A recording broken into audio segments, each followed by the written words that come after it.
Children ను ఉపయోగించి ఎస్క్రిటరీ సిస్టమ్ను చాలా ఈజీగా గీయొచ్చు. అది ఎలానో ఇప్పుడు చూద్దాం. చిల్డ్రన్, మొదటిగా ఇక్కడ చూపిస్తున్న విధంగా ఆను వ్రాసి దానికి ఎదురుగా కొంచెం దూరంలో కొంచెం పైనుండి స్టార్ట్ చేసి మరొక ఆను గీయండి. ఎందుకంటే రైట్ కిడ్నీ లెఫ్ట్ కిడ్నీ కన్నా కొంచెం క్రిందికి ఉంటుంది కదా, అందుకు.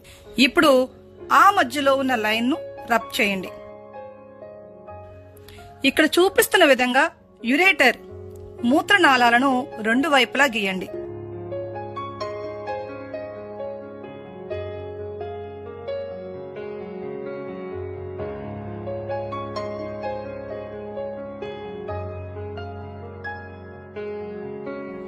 అలాగే యూరినరీ బ్లాడర్ మూత్రాశయాన్ని, యురెత్రా ప్రసేకాన్ని ఈ విధంగా గీయండి.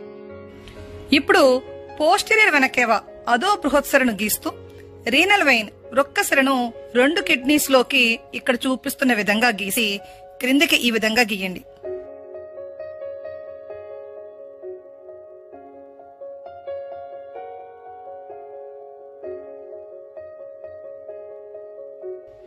ఇప్పుడు డోర్సల్ అయోర్టా ఊర్ధ్వ ధమనిని గీస్తూ రీనల్ ఆర్టరీ వృక్క ధమనిని రెండు కిడ్నీస్ లోకి ఇక్కడ చూపిస్తున్న విధంగా గీసి క్రిందికి ఈ విధంగా గీయండి.